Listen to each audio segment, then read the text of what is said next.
అధికార పార్టీలోకి ఫిరాయించిన మిగిలిన ఎమ్మెల్యేలు తాము పార్టీ మారలేదని చెబుతుంటే గ్రేటర్ హైదరాబాద్ లో ఆ ఎమ్మెల్యే మాత్రం కాంగ్రెస్ ప్రోగ్రామ్స్ లో పాల్గొంటున్నారు. దాచుకోవడానికి ఏమీ లేదన్నట్లు ఓపెన్ అవుతున్నారు. నెత్తిపై అనర్హత వేటు కత్తి వేలాడుతుంటే ఆ ఎమ్మెల్యే ఎందుకు కాంగ్రెస్ కార్యక్రమాలకు హాజరవుతున్నారు? అన్నింటికీ సిద్ధమయ్యే ఆయన బయటకు వస్తున్నారా? ఇంతకీ ఎవరా ఎమ్మెల్యే? రాజకీయ వర్గాల్లో దీనిపై జరుగుతున్న చర్చ ఏంటి?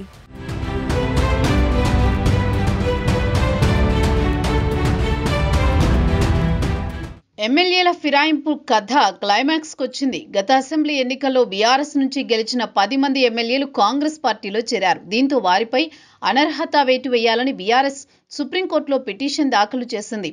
కోర్టు డైరెక్షన్తో ఆ 10 మంది ఎమ్మెల్యేలకు స్పీకర్ నోటీసులు జారీ చేశారు. ఇప్పటికే పార్టీ మారిన ఎమ్మెల్యేలు కొంతమంది అసెంబ్లీ స్పీకర్ ముందు విచారణకు హాజరయ్యారు. తాము పార్టీ మారలేదని, నియోజకవర్గ అభివృద్ధి కోసం మాత్రమే సీఎం రేవంత్ రెడ్డిని కలిసినట్టు వారు వివరణ ఇచ్చుకున్నారు.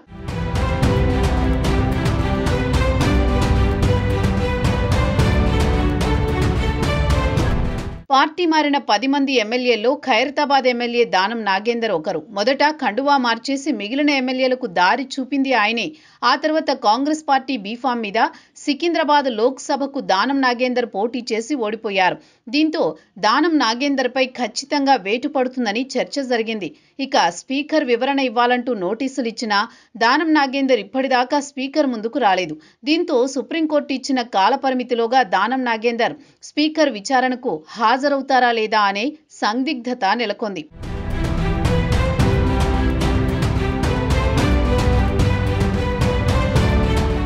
ఇక పార్టీ మారిన మిగిలిన ఎమ్మెల్యేలు తాము పార్టీ మారలేదని, సాంకేతికంగా బీఆర్ఎస్లోనే ఉన్నామని అంటున్నారు. కానీ దానం నాగేందర్ వ్యవహారం మాత్రం భిన్నంగా ఉంది.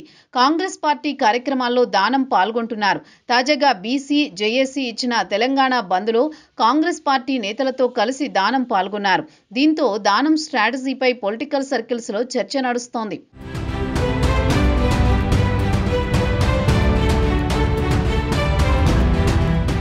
వాస్తవానికి దానం నాగేందర్ కాంగ్రెస్లో చేరగానే ఎమ్మెల్యే పదవికి రాజీనామా చేసి ఉప ఎన్నికలకు సిద్ధమవ్వాలని అనుకున్నారు. ప్రస్తుతం హైదరాబాద్ నుంచి మంత్రివర్గంలో ఎవరికీ అవకాశం లేదు. దీంతో కాంగ్రెస్ బీఫామ్పై పోటీ చేసి గెలిస్తే మంత్రి పదవి వస్తుందని దానం భావిస్తున్నారు. ఆ లెక్కలతోనే తనకు జూబ్లీహిల్స్ టికెట్ కావాలని కాంగ్రెస్ అధిష్టానాన్ని అడిగినట్టు తెలుస్తోంది. తనపై అనర్హత వేటు పడినా తిరిగి ఉప ఎన్నికల్లో కాంగ్రెస్ నుంచి గెలవచ్చనే ధీమాతో ఉన్నారట దానం. అందుకే తన స్టైల్లో పాలిటిక్స్ చేస్తున్నారట.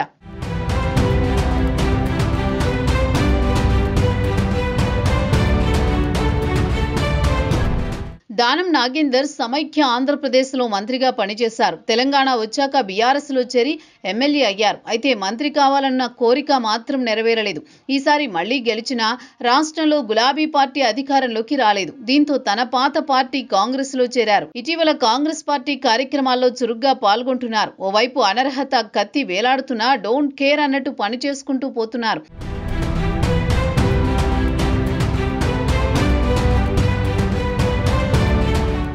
దీంతో ఫిరాయింపు ఎమ్మెల్యేల్లో అందరికంటే ముందు దానంపై వేటు పడుతుందనే ప్రచారమైతే బలంగా ఉంది. మొత్తానికి పార్టీ మారిన మిగిలిన ఎమ్మెల్యేల కంటే దానమై దూకుడుగా ముందుకు వెళుతున్నారు. ఏదైనా ప్రజాక్షేత్రంలోనే తేల్చుకుంటానన్నట్లుంది ఆయన స్పీడు. మరి దానం రాజకీయ భవిష్యత్ ఎలా ఉంటుందో వేచి చూడాల్సిందే.